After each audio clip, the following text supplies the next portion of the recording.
We've been talking recently about the beginning of the end of the Pax Romana. The last two episodes looked in particular at the Antonine Plague, the world's first pandemic, and it struck the Roman Empire around the year AD 165. We then talked about, in the last episode, a burgeoning crisis in the Roman food supply.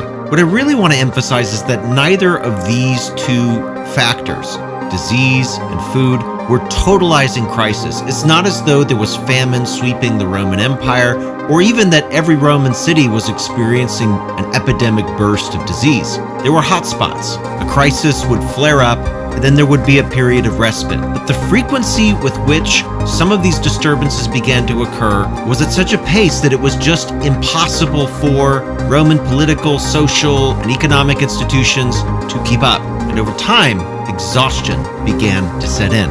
On today's episode, we will talk about another major source of stress that affected the Roman Empire at exactly the same time as these other challenges, and that is the Marcomannic War. I hope you enjoy this episode of the Pax Romana podcast.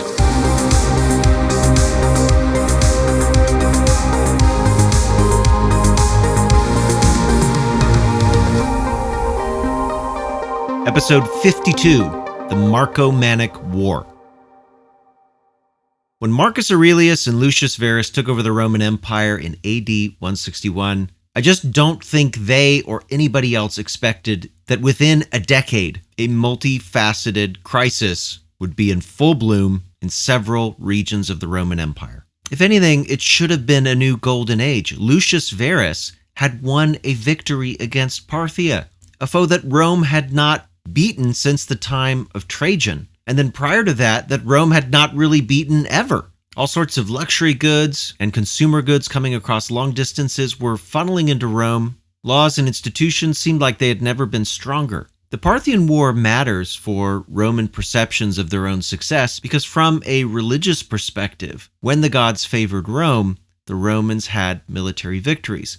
Military victories were a kind of sign of divine approval. Military victories suggested that everything else was probably okay. That's the lens through which many Romans diagnosed the health of their own society. With dead barbarian bodies, an ever-expanding territorial empire, goods coming in from conquered peoples, and slaves walking the streets of Roman cities, having been subjugated by the Roman military machine.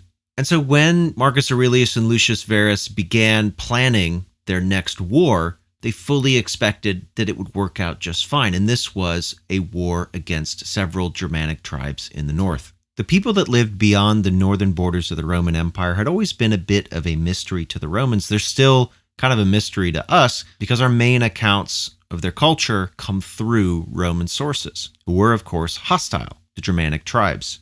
Roman sources portray the Germanic peoples as disunified, barbaric, fragmented, nomadic, and just generally backwards. And yet at the same time, it's hard not to notice that the Romans never really conquered Germania. They tried a bunch of times, and they simply could not hold that territory. And funnily enough, in the end, it was peoples from that part of the world that ultimately overran the Western Roman Empire. The territories across the Rhine and the Danube were thick with forests. They were far from supply lines, apart from the rivers themselves. It was difficult for Romans to supply their own armies if they went too deep beyond those rivers. When Roman armies were isolated from supply lines within the Mediterranean, which was very, very rare, they essentially survived by stealing the fields and produce of the territories they were in. So it wasn't really foraging. But when Roman soldiers were off in dense forests or meadows, they needed those supply lines. Their whole society was based on agriculture, on the idea that a portion of the population worked the fields and soldiers were professional soldiers. They were not also field workers or hunters or foragers. But in the densely forested territories north of the Roman Empire, it was simply not possible to practice settled agriculture on anything close to that kind of scale. The soil was nowhere near as fertile. And so the people that inhabited those parts of the world were at least partly nomadic. Their housing was far more temporary. Their settlements, mobile. The artifacts of their culture, the technologies that they used were, as a result, far more simple. And so when the climate changes that I mentioned in the last episode began to affect what we might think of broadly as Germania or Magna Germania, that great region north of the Danube and east of the Rhine, those people had to go somewhere. They were already living life much closer to the margins, and the changing climate forced them south into Roman territory. By the mid-160s, thousands of them had poured across the river Danube, raiding the outposts of the Roman Empire and suggesting to Marcus and Lucius that they needed to respond. And as we saw in episode 50, the attempt to muster the soldiers in Aquileia was stopped even before it could really start by an epidemic outbreak of the disease responsible for the Antonine Plague. In essence, there were several years, we don't know how many, it could be as few as 2, it could be as many as 4 or 5, that the Romans simply could not defend that northern border. Invaders came down even into Italy, besieging the city of Aquileia, ransacking cities on the other side of the Alps, and raids across the Rhine at the same time afflicted those Roman settlements in the Gallic provinces. It wouldn't be until around 172 that Marcus Aurelius, and he was now alone ruling the Roman Empire, because as you remember from episode 50, Lucius Verus died of some mysterious cause, and Marcus was all by himself. Marcus, as you remember, by the way, was not the more military-minded of the two. But Marcus thought that he and his military commanders would be able to secure those borders and maybe even expand into German territory, that the best defense was a good offense, and it might even perhaps be possible to make a province of that area. Maybe 20 or 30,000 soldiers, therefore, were brought in to fight this war. It was not going to be just a few border skirmishes. The Romans were launching a hammer to smash these various Germanic tribes. And in addition to a military response, were diplomatic engagements as well. Because it's true, there were a bunch of different tribes involved. Many of them didn't like each other. And so the Roman government attempted to reach agreements with the tribes that they could to, at minimum, not invade Roman territory and in some cases ally against other Germanic peoples. Marcus had to pay out gold and silver to make this happen. And sometimes those alliances held, but at other times they did not. Because while the Romans understood the disunity of the Germanic peoples, they didn't always realize who was related to who had agreements with who. And so sometimes one tribe would sign an agreement with the Romans, but then the Romans would ask that tribe to fight against a people that that tribe also had some kind of agreement with, or the king of the tribe that they had allied with was the second cousin of the king of the tribe that they wanted to attack. And in fact, those family bonds were stronger than the alliance with the Romans. And then often the allied tribe would have to make a decision, because if they don't honor the Roman alliance, the Romans would think of them as enemies. So they might preemptively attack the Romans. The war is called the Marcomannic War because the main, most consistent enemy throughout this time were the Marcomanni, one of these tribes. But in reality, this war was fought against numerous tribes. The Quadi, for example, were another large tribe that the Romans allied with at one point, and then later the Quadi broke their alliance with the Romans. On one of the battles, in fact, against the Quadi, we get a very famous story, which you can still see evidence of this on the column of Marcus Aurelius. If you ever go to Rome, that column is still standing. It tells the story from the Roman perspective of the Marcomannic War. You'll notice partway up that column, this creature that almost looks like a birdman. It looks like a big person with his arms stretched out, and it almost looks like he has wings or feathers or something. But it's not feathers that are dangling from his body. It's actually water and rain. In the summer of 172 AD, in the middle of Marcus's invasion against the Quadi, Marcus's soldiers had become exhausted. It was an especially hot summer. They were fighting against a people who knew that land very well. The Romans were foreigners in the land. They did not know where sources of water were.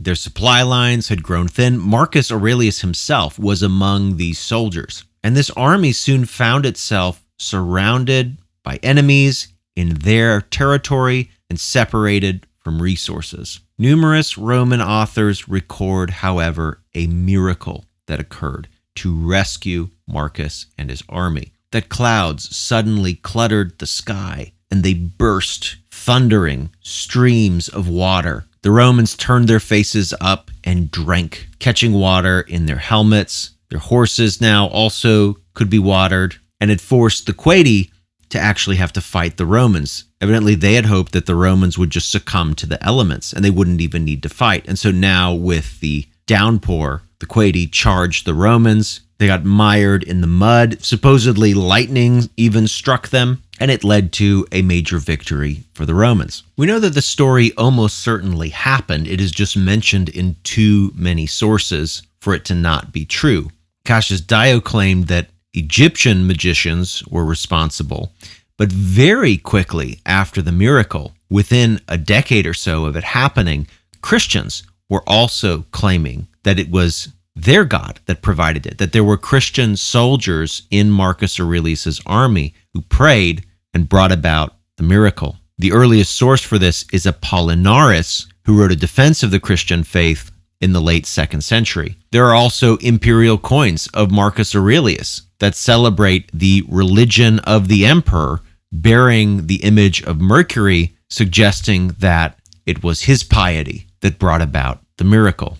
And unfortunately, we don't know the kind of play-by-play chronology of the Marcomannic War. We have the column, we have some accounts in historical writings like those of the Senator Cassius Dio, but otherwise we have to piece together the events of the war. We know that by the mid-170s, victory appeared to be imminent. The Roman strategy was build alliances where possible, subjugate where necessary. They also assassinated tribal leaders and sought to replace them with more pro-Roman leaders. In addition to money, by the way, the Romans also agreed to give Germanic peoples places in Roman military units, and this would include, of course, training in military tactics, in some cases weapons and supplies. By the mid-170s, Marcus had several thousand soldiers from Germania in his army. But unfortunately for Marcus, as his war was beginning to wrap up, things were beginning to look stable.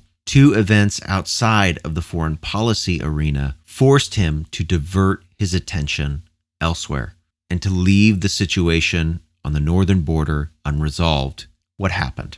Well, the first was probably predictable. Marcus had been unwell as a young person. We are told by numerous sources that he was at times frail in body, and maybe it was the campaign, maybe it was the disease responsible for the Antonine Plague. We don't know what it was, but some kind of sickness struck Marcus Aurelius in 175 AD, and it was deadly. Sources record that soldiers thought Marcus was going to die. His own wife thought he was going to die. That's how bad his sickness was. The problem for Marcus is that he did not have an obvious heir. Commodus, his son, was still a teenager. He was not ready to take over. He had not named one of his generals a successor. For obvious reasons, he might risk being assassinated along with his son. And so it was unclear what was going to happen if Marcus should die. And this prompted the second challenge. Marcus's wife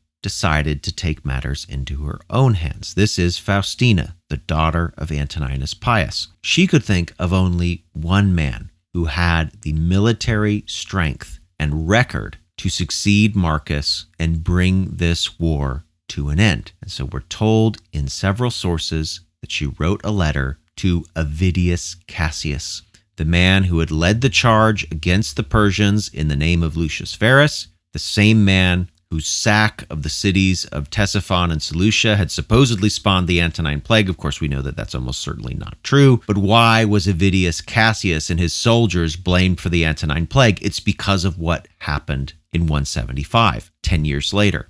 Faustina wrote him a letter telling him that Marcus was on his deathbed and that it was up to Avidius Cassius to take the empire, and that she herself, were she to become a widow, would marry Avidius Cassius to help cement a change in leadership. When Avidius Cassius received this letter, he had to make a choice. It would not have been good for Marcus to be dead for a long time and nobody to have taken action. It took weeks for information to cross the Roman Empire. Marcus, for all he knew, was already dead. And there might be an open civil war very soon, if not perhaps one already burgeoning back in the western part of the Roman Empire. And so Avidius Cassius, who was a kind of super governor at this point in charge of numerous eastern provinces, including the breadbasket of Egypt, Avidius Cassius decided in AD 175 to declare himself emperor. And the eastern provinces decided to follow him in this course. But then, miraculously, Marcus Aurelius survived his illness. He did not die. And at this point, with an ongoing foreign war in the northern Roman Empire, and now what to Marcus must have seemed a great betrayal and rebellion within Roman territory, Marcus had a choice to make. Stay and continue to fight the Marcomannic War, or gather his troops, leave the border, and march east against the man who had delivered Persia to the Romans. It was not an easy choice. And we'll talk about what Marcus did on the next episode of the Pax Romana podcast. Thanks for listening to the Pax Romana podcast. For more information, including a list of primary sources and further reading, check the show notes. Music by Red Productions and Exocore. Follow Professor Colin Elliott on X at ProfCPE or email colin@paxromanapodcast.com. Listen to more episodes on Spotify, Apple Podcasts, or just about anywhere podcasts are available. Stay tuned for the next episode of the Pax Romana podcast.